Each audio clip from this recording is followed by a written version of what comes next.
The iron-scented mist of the Shadow Woods didn't just cling to Alara Hathaway. It felt like it was trying to swallow her whole. Every snap of a dry twig beneath her boots sounded like a gunshot in the oppressive silence of the king's forbidden hunting grounds.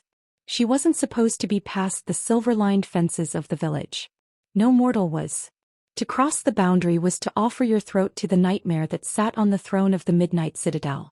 But as the snarling howl of a rogue Leakin ripped through the trees behind her, Alara realized that the legends were no longer just bedtime stories used to keep children in their beds.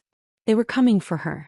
She stumbled, her lungs burning with the icy night air, her hands scraped raw from the jagged bark of the hemlocks. Behind her, the heavy rhythmic thud of paws hit the earth. The beast was close enough that she could smell the rot on its breath. "Please," she whispered to a forest that had no mercy. "Please, not like this." She burst into a clearing, the moonlight spilling down like cold milk, but she had nowhere left to run. Her back hit the freezing stone of an ancient vine-covered altar. The Leakin emerged from the shadows, a towering mass of fur and redirected rage, its eyes glowing with a sick yellow hunger. It lunged, claws extended to tear the life from her chest. Alara screamed, closing her eyes, waiting for the end. But the strike never came. Instead, there was a sound like a silk sheet being torn in half, followed by a sickening thud. The air suddenly dropped 10 degrees, becoming so cold her breath hitched in her throat. Alara opened her eyes and her heart stopped for an entirely different reason. The Leakin wasn't on top of her. It was pinned to a tree 20 feet away, a jagged spike of shadow-imbued ice driven through its throat. And standing between Alara and the dying beast was a silhouette that made the monster look like a common hound. He was tall, draped in a coat of midnight velvet that seemed to absorb the moonlight. His hair was the color of a winter storm, and when he turned his head just a fraction, the silver light caught the lethal, elegant curve of a jawline that could cut glass. It was King Valerius Sterling. The Vampire King. The man her village whispered about in terrified prayers. The man she had spent her entire life hiding from. He didn't look at the beast he had just slaughtered. He looked at her. His eyes were a piercing iridescent violet, the color of a dying star, and for a moment Alara forgot how to breathe. She was terrified of him, convinced he was a predator who viewed her life as nothing more than a fleeting heartbeat. But as he stepped closer, the sheer, overwhelming power radiating from him didn't feel like a threat. Felt like a shield. "You are a long way from the silver fences, little bird," Valerius said, his voice a low, melodic vibration that seemed to hum beneath her skin. Alara shrank against the altar, her voice trembling. I didn't mean to. Your Grace, please." Valerius didn't move to strike. He reached out, a single finger tracing the line of a scratch on her cheek, his touch as cold as ice yet strangely grounding. "The woods are full of things that want to break you, Alara. Why did you think the king would be any different?"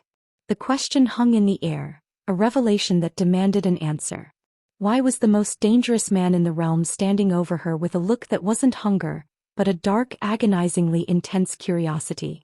Before we find out why the King of Shadows just saved a girl who was taught to hate him, I want to say a huge, heartfelt hello to all of you joining us today. Whether you're watching from a cozy bed in Toronto, a rainy apartment in Tokyo, or under the bright sun in Lagos, where are you tuning in from? How are you doing today? If you're ready for a story about forbidden love and ancient secrets, you are in the right place. And hey, if you haven't joined our community yet, please hit that subscribe button. We're growing every day and I don't want you to miss a single heartbeat of this journey. Now back to the clearing where Alara is about to realize that her nightmare might be the only thing keeping her alive. Valerius pulled his hand back, his gaze flickering to the shadows at the edge of the clearing. More yellow eyes were appearing in the dark. The pack was coming. "Can you walk?" he asked, his tone shifting from curiosity to a sharp military command. My ankle," she gasped, trying to stand and failing as a sharp pain shot up her leg. Without a word, Valerius moved. He didn't ask permission. In a blur of motion that the human eye couldn't track, he was in front of her, sweeping her up into his arms. Alara gasped, her hands instinctively clutching his shoulders.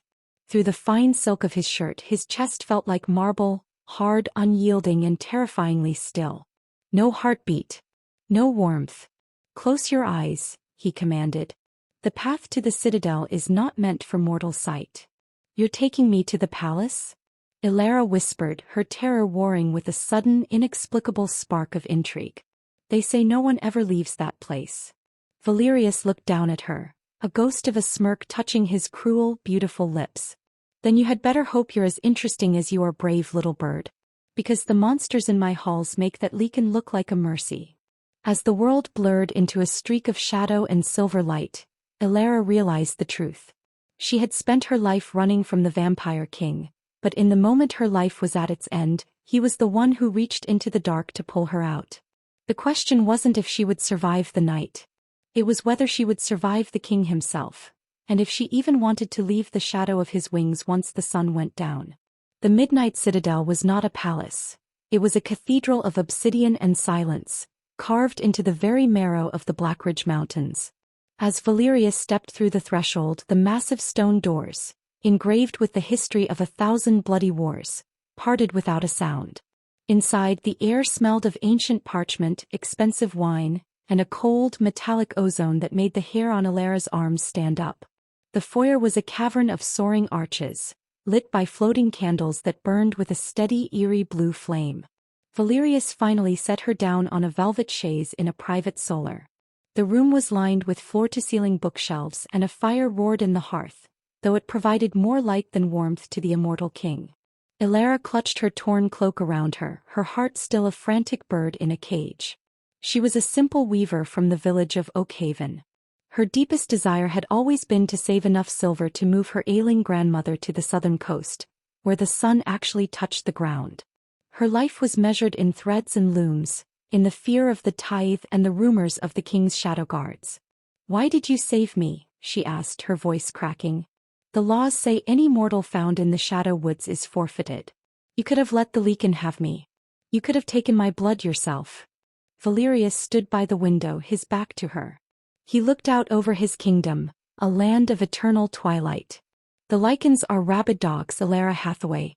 They kill for the sake of the red mist. I do not like mess in my forest." He turned, and the firelight played across the sharp, cruel beauty of his face. "And as for your blood, I have lived for 600 years. I have tasted the veins of queens and conquerors. Do you think a weaver girl from a dying village has anything I haven't already grown bored of?" It was a cold, dismissive remark, but Ilara saw the way his jaw tightened. She saw the way his eyes lingered on the pulse jumping in her neck. He was lying. Or perhaps he was trying to convince himself. "I'm not just a weaver girl," she whispered, her fear momentarily replaced by a flare of defiance. "I'm a person. I have a name." "I know your name," Valerius replied softly, stepping closer. The sheer magnetic pull of his presence was overwhelming. "I know your grandmother is sick. I know you spend your nights weaving patterns of the sun because you're terrified you'll forget what it looks like." Ilara froze. "How could you know that?" "Because I watch," he admitted, a dark, haunting honesty bleeding into his tone. "The walls of this citadel are high and the immortality is long, Ilara. Sometimes, the only thing that keeps the madness at bay is watching the flickering candles of the mortals below. You always burned a little brighter than the rest." This was the secret he kept behind the mask of the monster. He was profoundly, agonizingly lonely. He had built a world of ice and shadow to protect his people, but in doing so he had exiled himself from the very warmth he now guarded. The door to the solar creaked open and a woman stepped in. She was as beautiful as a winter rose, with skin like porcelain and eyes as black as ink. This was Lady Kaelin Vaughn, Valerius's commander and his oldest companion. "The council is asking why a human girl is resting on the king's velvet, Valerius," Kaelin said, her voice like a velvet blade. She looked at Ilara with a mixture of clinical interest and simmering jealousy. "The treaty with the Leakin High Alpha is already strained. Killing one of his scouts for a snack is a political disaster." "She is not a snack, Kaelin," Valerius snapped, the temperature in the room dropping instantly. "She is a guest. And the scout was on my land. The Alpha knows the price of the Shadow Woods." "A guest." Kaelin laughed, a cold, sharp sound. "She is a liability. If the village finds out she is here, they will call it a kidnapping. If the council finds out she is here, they will call it a weakness." Valerius looked back at Ilara. The intrigue in his eyes was growing, a dangerous, forbidden connection forming between the king who had everything and the girl who had nothing but her life. She stays, Valerius commanded. In the West Tower. Heal her ankle. Feed her. And if any of the guests in this house think to touch her, tell them they will answer to me personally. Kaelin bowed stiffly, her eyes lingering on Alara with a promise of future trouble. As she led Alara toward the door, Alara looked back one last time. Valerius was standing in the center of the room, the blue flames reflecting in his iridescent eyes. He looked magnificent, untouchable, and utterly tragic. He was a predator who had just brought a lamb into his den, and for the first time in her life, Alara wasn't afraid of being eaten. She was afraid of the way her heart skipped a beat when he looked at her. "Valerius," she called out. He tilted his head. "Thank you," she whispered. The king didn't respond, but as the door closed, Alara could have sworn she saw the ghost of a smile on his lips. A fleeting human moment in a world of immortal ice. Before we move on to part 3, where the threat that put Alara's life at risk is revealed to be much closer than she thought, I want to check in with you all. I see so many of you typing Team Valerius in the comments. I love it. If you're enjoying the tension between the Weaver and the King, make sure you drop a drop of blood, so I know you're ready for more. And if you're joining us for the first time, hit that subscribe button. Things are about to get very heated in the Midnight Citadel. The West Tower was a spire of silver-veined marble that seemed to touch the stars, but for Alara, it felt like a gilded cage. 3 days had passed since Valerius had plucked her from the Leakin's jaws, and in that time her ankle had healed with an unnatural magical speed. The servants, vampires with eyes like dull embers, moved through the halls like smoke, never speaking, only watching. But the peace of the citadel was a thin veil over a rotting wound. On the 4th evening, the heavy oak door to Alara's chamber didn't just open. It was thrown back against the stone wall with a violence that made the crystal washbasin shatter on the floor. Alara bolted upright, her heart hammering. Standing in the doorway wasn't Valerius. It was a man she hadn't seen before, dressed in the heavy fur-lined armor of the northern reaches. His skin was the color of old parchment, and his eyes were a milky, sightless white, yet he moved with a predatory grace that suggested he saw everything. This was Lord Silas Draven, the head of the Vampire Council and a man who believed that mortals were nothing more than cattle to be harvested. "So this is the guest who has the king's attention," Draven rasped, his voice sounding like dry leaves skittering over a grave. "A weaver of thread. How quaint. Who are you?" Alara demanded, clutching the silk sheets to her chest. "The king said I was to be left alone." Draven laughed, a cold, rattling sound. "The king is currently occupied with a border dispute that I personally orchestrated. He is miles away, Alara Hathaway. And while the cat is away, the vermin must be cleared from the house." He stepped into the room and the air turned foul with the smell of stagnant water. "You are a breach of the covenant. A mortal in the citadel is a death sentence for the one who brought her here. If I hand you over to the Leakin High Alpha, the war is averted and Valerius remains on his throne, chastened but alive. You're going to give me to the wolves?" Alara whispered, the memory of those yellow eyes flooding back. "I am going to ensure the survival of my species," Draven said, reaching out a clawed hand. "And you are the price of that survival."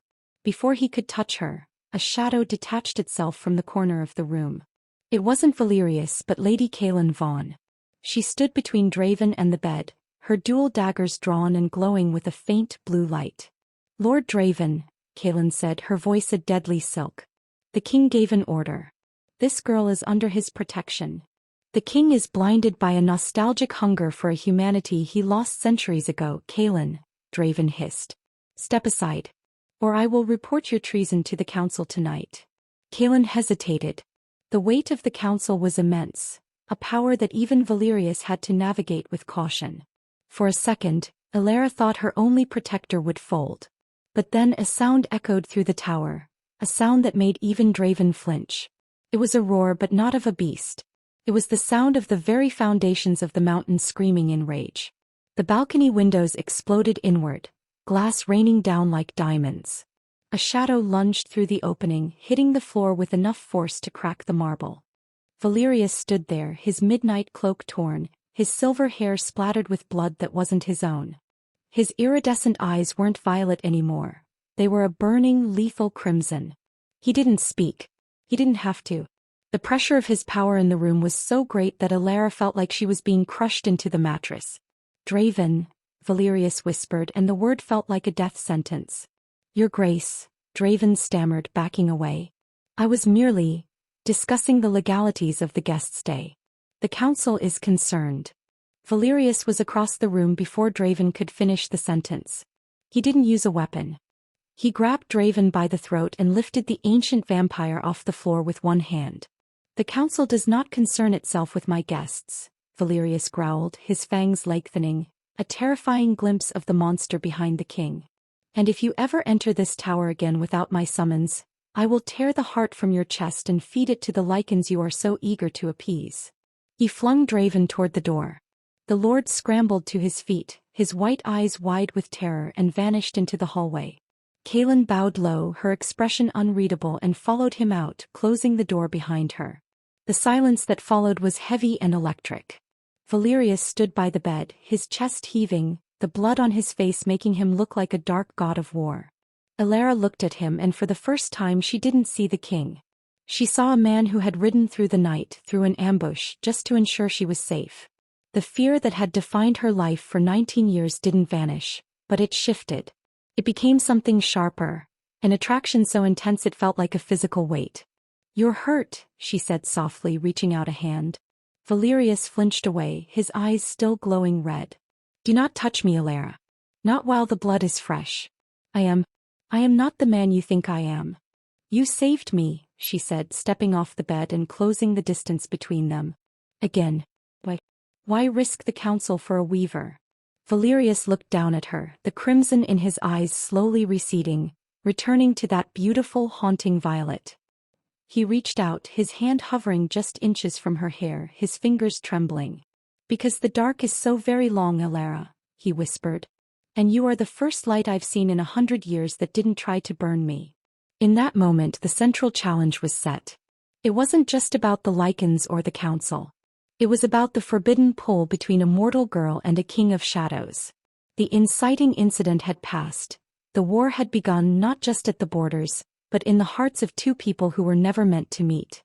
Before we dive into part 4, where the tension between Alara and Valerius begins to ignite into something truly passionate, I have to ask, who else is holding their breath? That confrontation with Draven was intense. If you're loving the way Valerius protects Alara, make sure you like this video and drop a shield in the comments. And tell me, where are you watching from today? I love seeing our global family grow. The days following the confrontation with Lord Draven were filled with an atmosphere so thick with unspoken words it felt as though the very stones of the Midnight Citadel were leaning in to listen. Valerius had ordered the West Tower reinforced, but more than that, he had begun to appear in the gardens where Alara walked, not as a king but as a silent, watchful shadow. Alara found herself no longer looking for the exits, but for the flash of silver hair or the scent of rain and cedar that preceded his arrival. The terror was still there, a low hum in her blood, but it was being overtaken by a desperate, aching curiosity. One evening, the mist had rolled in from the valleys, turning the citadel's glass-enclosed conservatory into a world of white and silver. Alara was sitting by a fountain carved from moonstone, her fingers idly tracing the patterns in a piece of silk she had been given. You are weaving the sun again, a voice rumbled from the fog. Valerius stepped into the light of the floating blue candles. He had traded his heavy armor for a simple tunic of black silk, the collar open to reveal the pale, smooth expanse of his throat. He looked younger tonight, less like a monument and more like a man. It's the only thing I know how to do when I'm afraid, Alara admitted, not looking up. My grandmother told me that if you weave the light, the dark can't find a place to take root. Valerius sat on the edge of the fountain, his presence a cold, magnetic weight beside her. Your grandmother was a wise woman. But the dark doesn't always want to take root, Alara. Sometimes it just wants to rest in the glow. He reached out, his fingers brushing the silk in her lap. His touch was like dry ice, searingly cold, yet it sent a jolt of heat straight to her core. For the first time, Alara didn't pull away. She looked up, her gaze catching the iridescent violet of his eyes. Why are you here, Valerius? She whispered. Kaelin says the Leakin Alpha is demanding your head for the scout you killed. Draven is whispering to the council. You are risking your crown for a girl who can't even stand in the sun with you. Valerius's expression hardened, a flash of the ancient king returning. Let them demand. Let them whisper. I have spent 6 centuries doing what was expected of me. I have been the monster they feared and the ruler they required. But when I hold you in my arms, Elara, for the first time in 600 years I feel like I am more than a shadow. He leaned in, the distance between them shrinking until she could feel the faint, unnatural chill of his breath. The tension was a living thing, a wire pulled so tight it was screaming. I should send you back, he murmured, his eyes dropping to her lips. I should wipe your memory of this place and leave you in your village with your looms and your sunlight. It would be the kindest thing I've ever done. Then why don't you? Elara challenged, her heart thundering against her ribs. Because I am a selfish creature, he whispered. And I cannot bear the thought of this world going dark again. He didn't kiss her, not yet. The restraint was a testament to his strength, a wall he had built to protect her from the predator he knew lived inside him. But the interaction had shifted something. The romantic subplot wasn't just a distraction. It was the catalyst for his growth. He was learning to value a single life over the cold logic of an empire. However, the rising tension wasn't just between their hearts.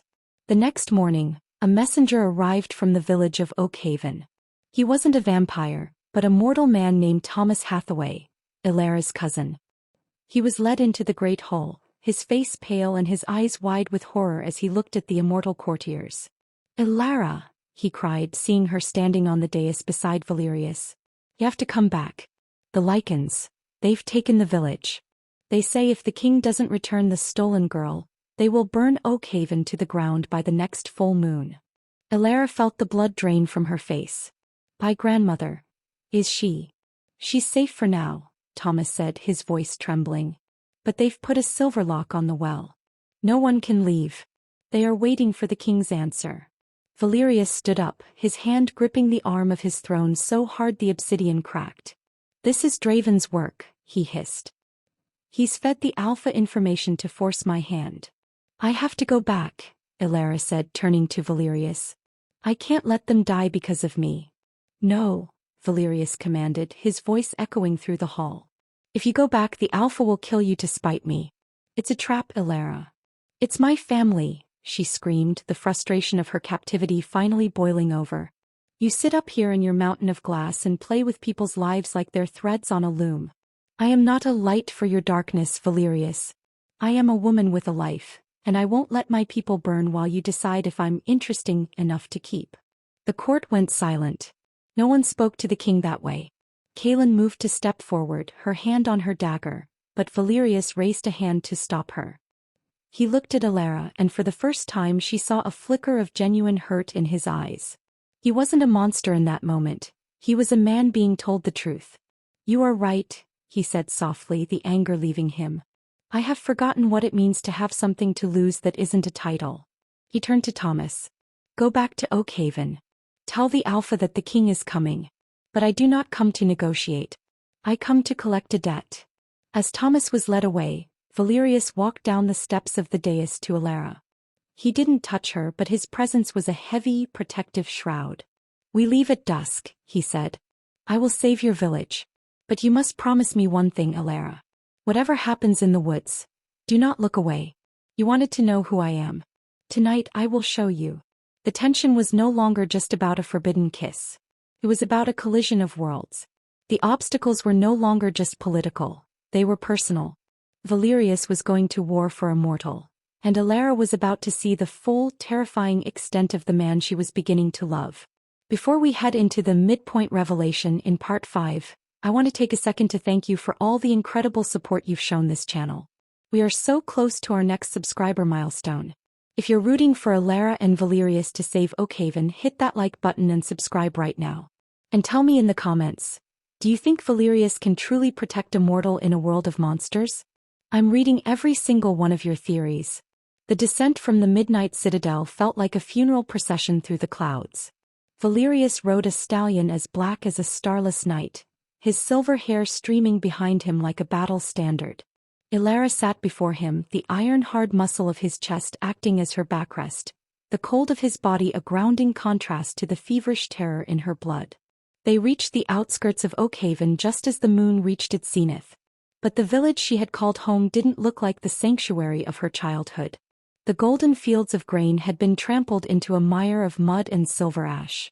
The air didn't smell of wood smoke and baking bread. It smelled of wet fur and the copper tang of fresh slaughter. "Wait here," Valerius commanded, his voice a low, vibrating warning as he set her down near the village well. "Valerius, no." "Elara," he interrupted, his eyes flashing a brilliant, dangerous violet. "I told you not to look away. Now watch." From the shadows of the village hall, the Leakin High Alpha emerged. He was a mountain of a man named Silas Vane, his chest scarred by 100 silver blades, his eyes glowing with a feral yellow light. Behind him stood a dozen of his pack, their lips pulled back in permanent snarls. "You came, blood drinker," Vane spat, his voice a gravelly roar. "I thought you'd let the girl's family burn before you risked your precious neck." "I am here for the debt, Vane," Valerius said, stepping into the center of the square. He didn't draw a sword. He didn't call his guards. He stood alone against the pack. "The girl is mine. The village is mine. And you are a trespasser on my land." "Your land."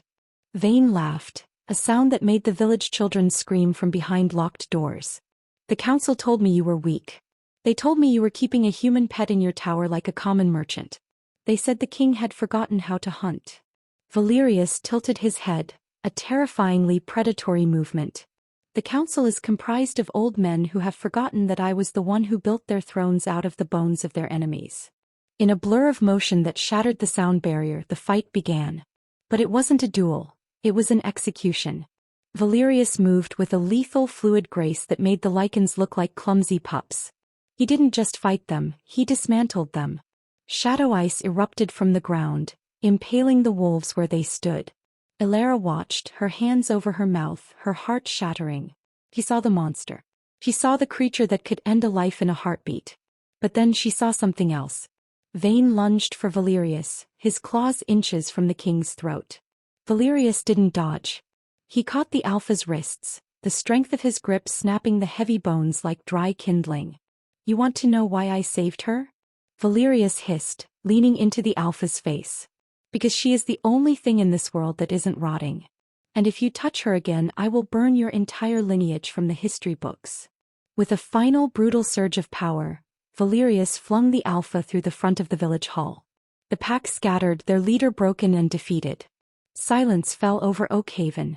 Valerius stood in the center of the square, his chest heaving, his hands stained with Leakin blood. He turned to look at Elara, expecting to see the same terror he had seen on the faces of the villagers. But Elara didn't run. She walked toward him, stepping over the frost-covered ground until she stood directly in front of the monster. "You're bleeding," she whispered, reaching up to touch a jagged gash on his shoulder. "Elara, stay back," he gasped, his eyes still glowing crimson.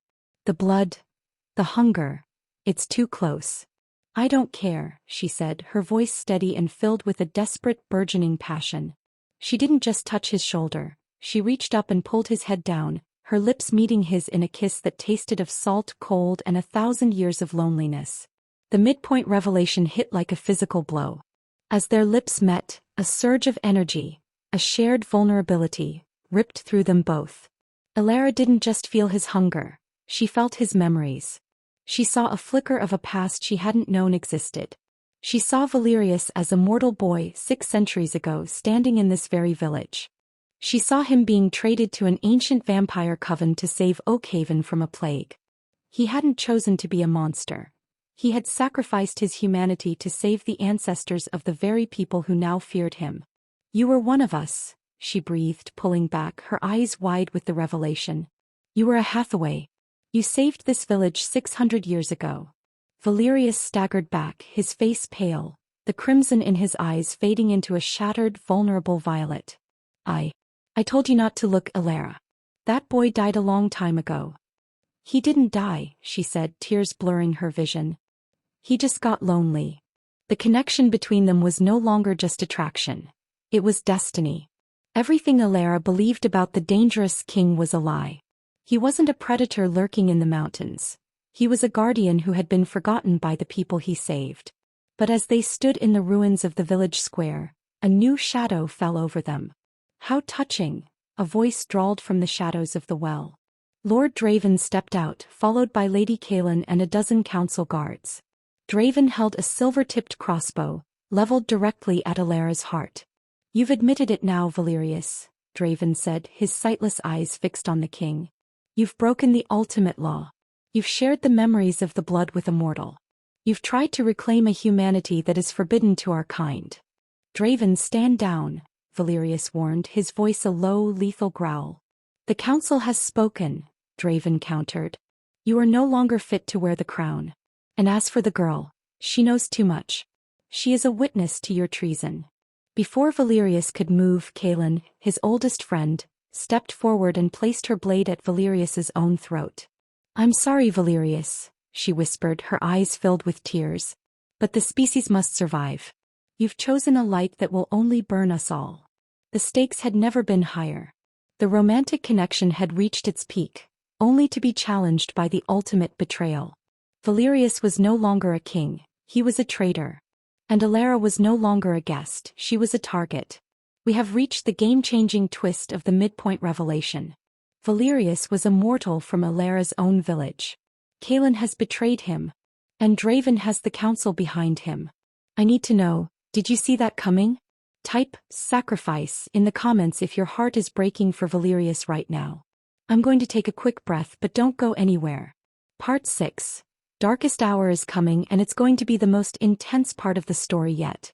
Make sure you've liked and subscribed so you don't miss the moment the King of Shadows has to decide what he's truly willing to lose. The cold of the Oakhaven Square was no longer the bracing chill of winter. It was the psychic frost of a betrayal centuries in the making. Valerius stood frozen, the silver edge of Kaelin's blade biting into the pale skin of his throat. He didn't look at the sword. He didn't look at the council guards surrounding them.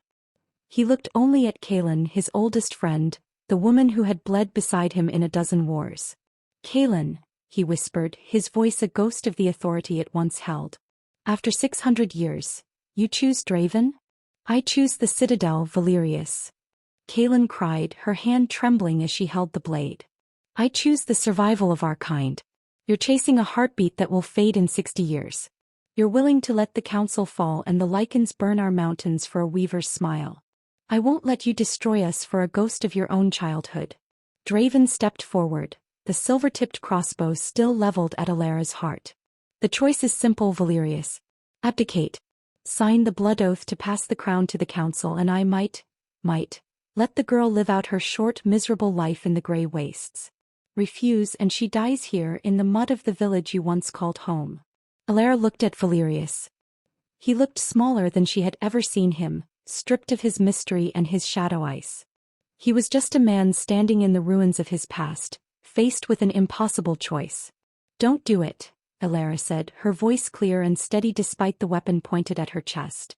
"Valerius, if you give them the crown they will harvest everyone. My village, the North. They'll turn the world into a slaughterhouse. Don't let my life be the reason the dark wins." "Quiet, mortal," Draven hissed, his sightless eyes twitching. "You are a fly caught in the gears of history." Valerius looked at the villagers peeking from their windows, the descendants of his own blood. He looked at Alara, the first light he had allowed himself to touch in half a millennium. Then he looked at the sky. The clouds were thick, obscuring the moon, leaving them in a pitch-black vacuum. "The blood oath," Valerius said, his voice devoid of all emotion. "Bring it." "Valerius, no." Alara screamed, trying to lunge forward, but a council guard caught her, pinning her arms behind her back. Draven smiled, a horrific, jagged expression. He pulled a scroll of human parchment from his robes and a dagger carved from obsidian. "A wise choice, Your Grace. Sign in the blood of the one you sought to protect. It's only poetic." He handed the dagger to Kaelin. She didn't lower her sword from Valerius's throat. She simply tilted the blade, ready to draw the blood needed for the oath. But as the obsidian tip touched Valerius's skin, something changed. The air didn't just get cold, it stopped moving. The blue flames of the village torches died instantly. A silence so absolute fell over Oakhaven that Alara could hear the individual snowflakes hitting the ground. Valerius looked up, and for the first time, Alara saw true, unadulterated despair in his eyes. He wasn't giving up because he was weak. He was giving up because he believed he was a curse. I am the King of Shadows, Valerius murmured, his voice sounding like it was coming from a great distance. But I have no shadow left to give. With a sudden violent movement, Valerius didn't grab the dagger. He grabbed Kaelin's sword arm, pulling the blade deep into his own shoulder. He didn't flinch. He used the momentum to shove her back, but the council guards were already moving. Draven didn't hesitate. He pulled the trigger. The silver bolt hissed through the air. Elara closed her eyes, expecting the searing pain of the strike. But instead she heard a sickening wet thud. She opened her eyes to see Valerius standing in front of her. He had moved with a speed that defied even vampire physics, placing his own body between her and the bolt. The silver projectile was buried deep in his chest, right where a mortal heart would have beat. Valerius! Elara shrieked, catching him as he collapsed.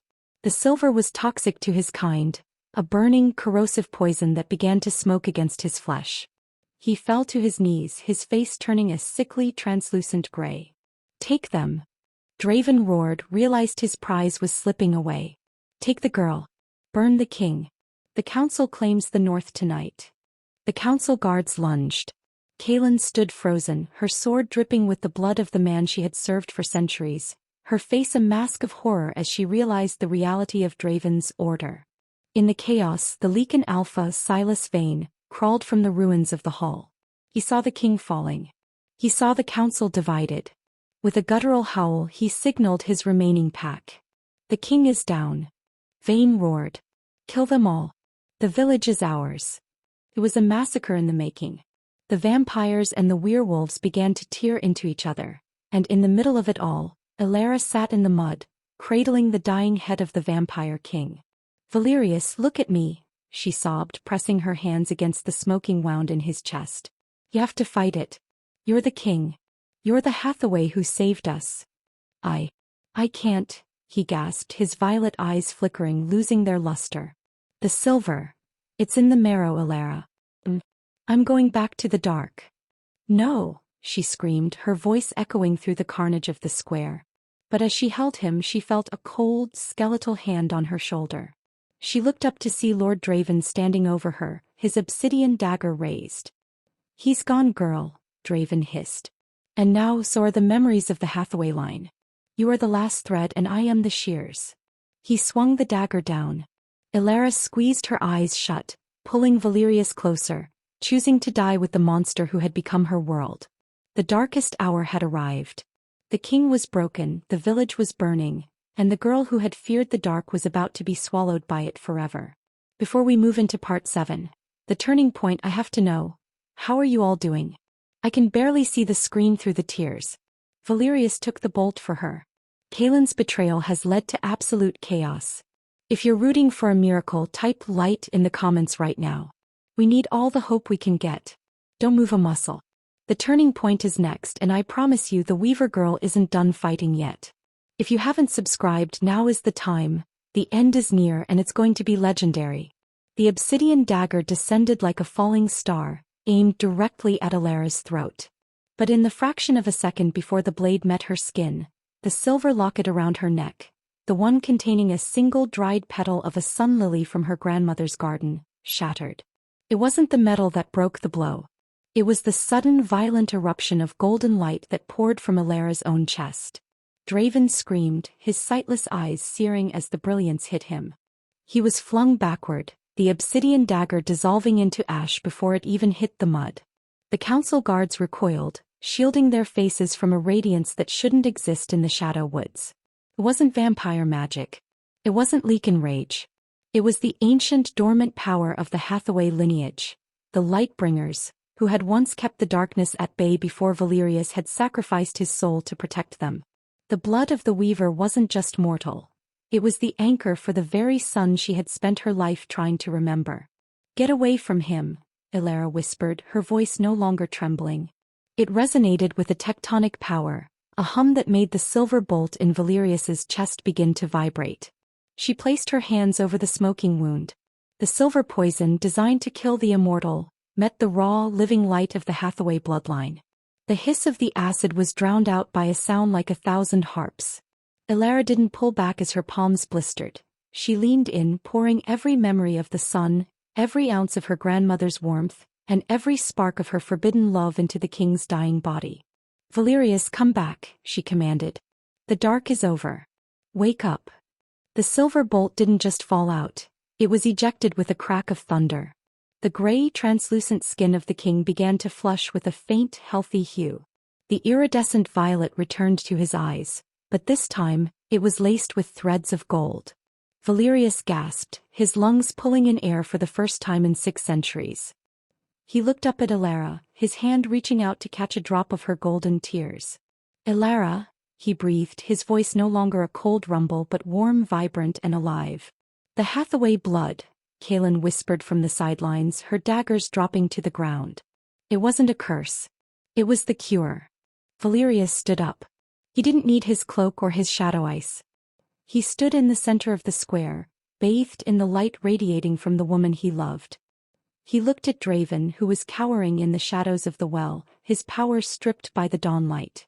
"You wanted a king who would rule through fear, Draven," Valerius said, his voice carrying to every corner of the village. "You wanted a monster to lead a kingdom of ghosts. But the Hathaway line doesn't rule through the dark. We protect the light." He turned to the Lecan Alpha, Silas Vane, who was snarling at the edge of the clearing. Valerius didn't lunge. He simply raised a hand and a wall of pure, shimmering gold erupted between the wolves and the village homes. It wasn't a weapon of death, it was a barrier of absolute peace.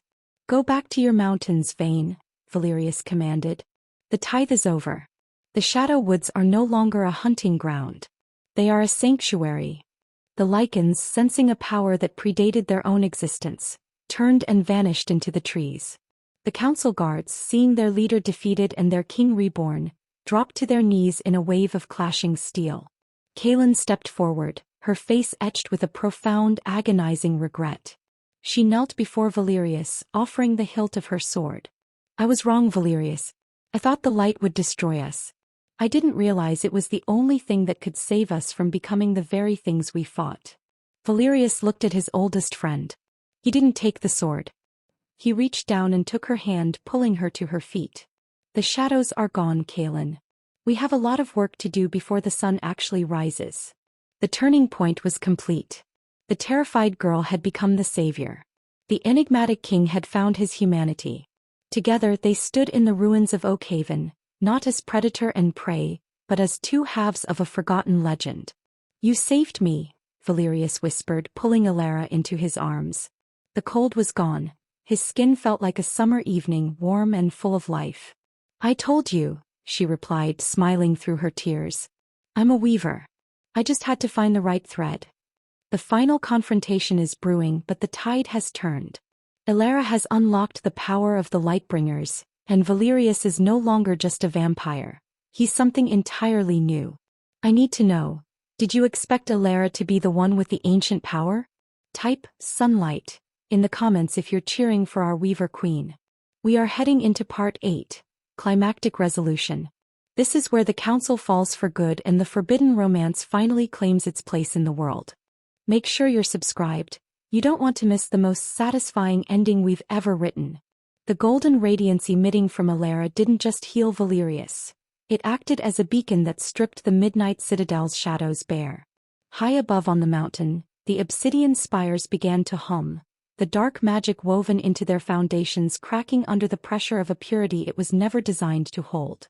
But Lord Draven was not a man to go quietly into the light. He scrambled toward the village well, his fingers clawing at the stone until he found a hidden catch. With a roar of desperation, he pulled a lever that bypassed the ancient wards of the north. "If I cannot rule a kingdom of shadows, then I will preside over a wasteland of ash," he shrieked. A tectonic shudder ripped through Oakhaven. From the center of the well, a geyser of black oily smoke erupted, spiraling toward the sky like a poisoned vine. This was the Blight Core, a forbidden relic the council had kept hidden for centuries, intended as a final scorched earth weapon.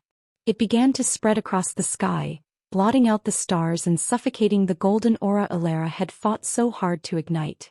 "The Blight," Valerius hissed, his new warm strength tensing. "It eats life, Elara. If it touches the fields, nothing will grow here for 1,000 years. Then we stop it," Elara said, her hand finding his. The connection between them was no longer a flicker. It was a circuit.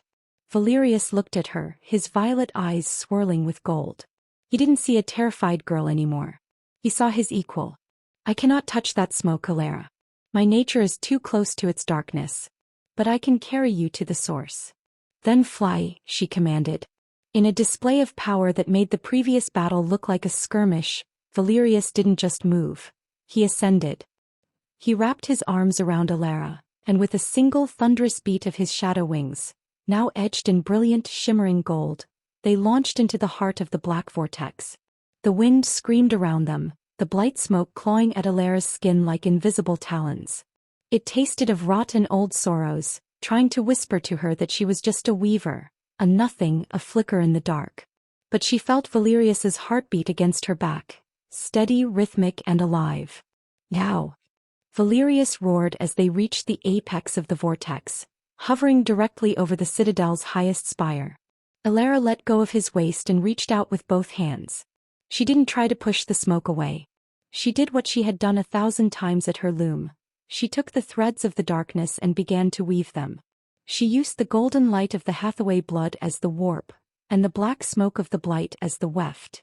It was a feat of spiritual engineering that defied every law of magic. She was turning a weapon of mass destruction into a tapestry of protection. The sky began to pulse. A massive celestial loom appeared to form in the clouds, woven from silver moonlight and golden sunfire. As Alara's fingers moved through the air, the oily smoke was pulled into the pattern, losing its lethality as it was bound into a shimmering, translucent veil that settled over the entire valley. Below, Draven watched in horror as his ultimate weapon was turned into a shield. He tried to flee, but Kaelin was there, her daggers at his throat. The era of the council is over, Draven, Kaelin said, her voice echoing through the square. The king has returned. And he brought the sun with him. With one final, surging effort, Alara slammed her palms together. A shockwave of pure, white light exploded from the center of the vortex. It didn't kill, it purified. It swept through the midnight citadel, shattering the obsidian cages and turning the blue, eerie flames into warm, golden hearth fires. It swept through Oakhaven, healing the trampled fields and clearing the silver ash from the lungs of the villagers. Valerius caught Alara as the light faded, spiraling down to the village square with the grace of a falling leaf. They landed in the center of a silent, awestruck crowd. Draven lay defeated, his power broken. The council guards had vanished into the night or stood with heads bowed. But it was the villagers who moved first. Alara's grandmother, leaning on a cane, stepped out from her cottage.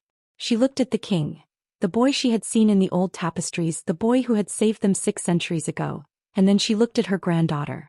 You wove it, the old woman whispered, tears streaming down her face. You wove the sun, Alara.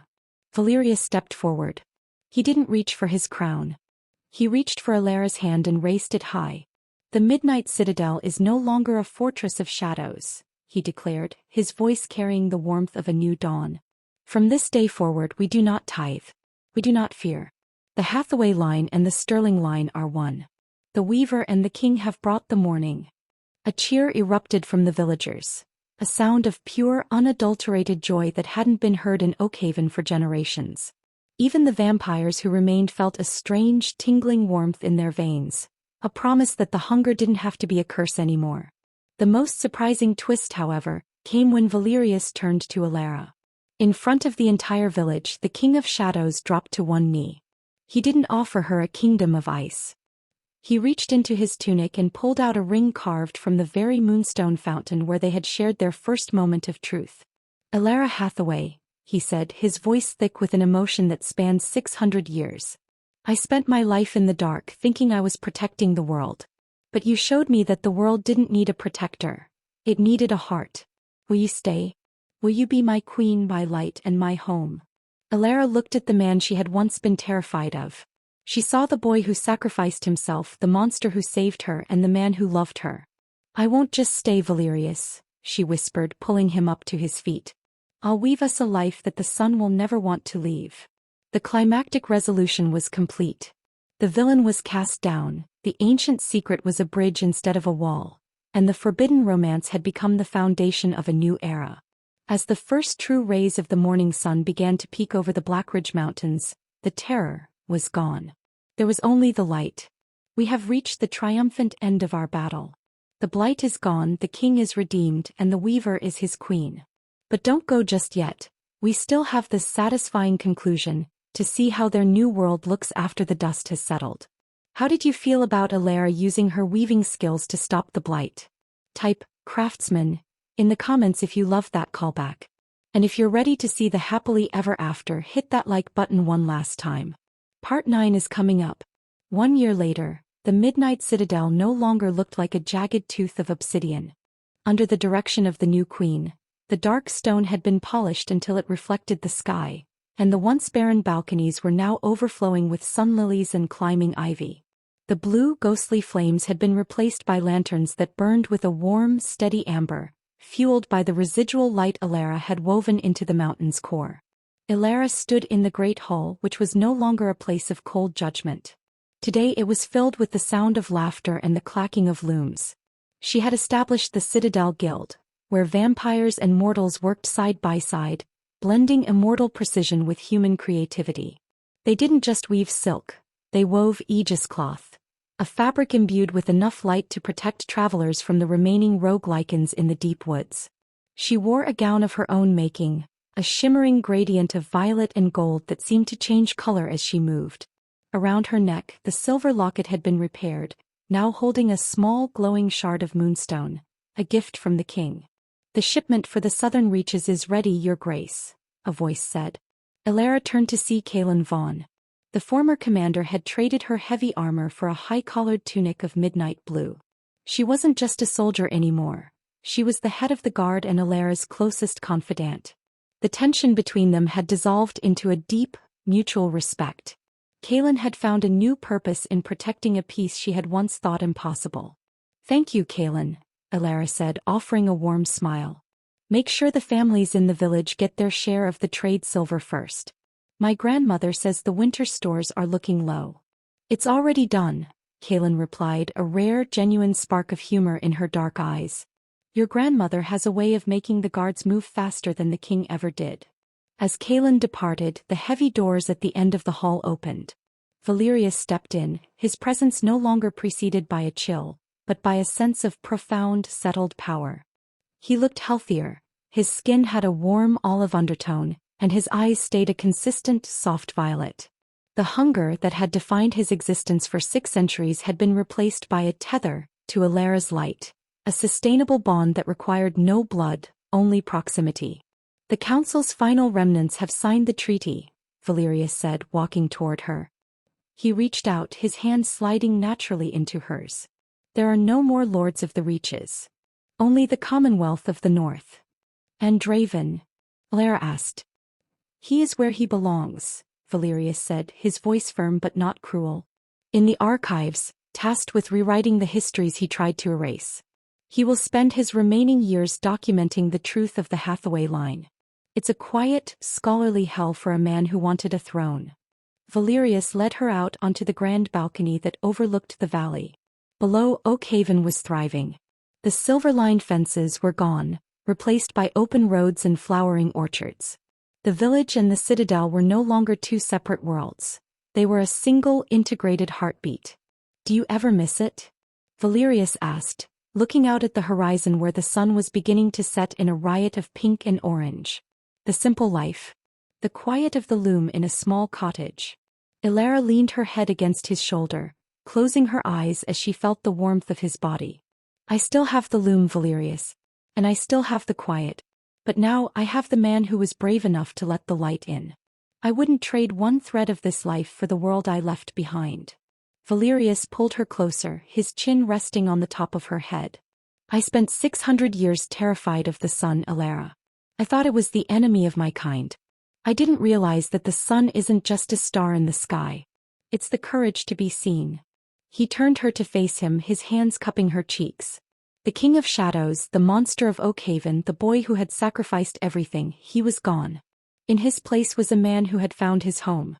"I love you, Alara Hathaway," he whispered. "And I love you, Valerius Sterling," she replied. As they shared a kiss under the first stars of the evening, The forbidden nature of their romance had become the very law of the land. The terrified girl had found her strength, the untouchable king had found his heart, and the shadow woods were finally, truly full of light. The story that began with a scream in the dark had ended with a song in the sun. And as the lanterns of the citadel began to twinkle like fallen stars, the weaver and her king stepped back inside, ready to write the next 1,000 years together. And that concludes our tale of the Vampire King and the Weaver Girl. I hope you found this ending as satisfying as I did. It's a beautiful reminder that even the deepest shadows can be woven into something radiant if you have the right person holding the thread. Thank you so much for sticking with me through all 9 parts. Your comments, your theories, and your passion for these characters are what make this channel so special. Before we wrap up, I have to ask, what should our next adventure be? Would you like to see a story about a cursed Leakin prince and a stolen healer? Or perhaps a rival mafia romance with a supernatural twist? Drop your votes in the comments below. I read every single one. And if you haven't subscribed yet, hit that button and join the family. We have so many more emotional, high-stakes stories to tell. Stay emotional, stay addicted to the story, and I'll see you in the next one.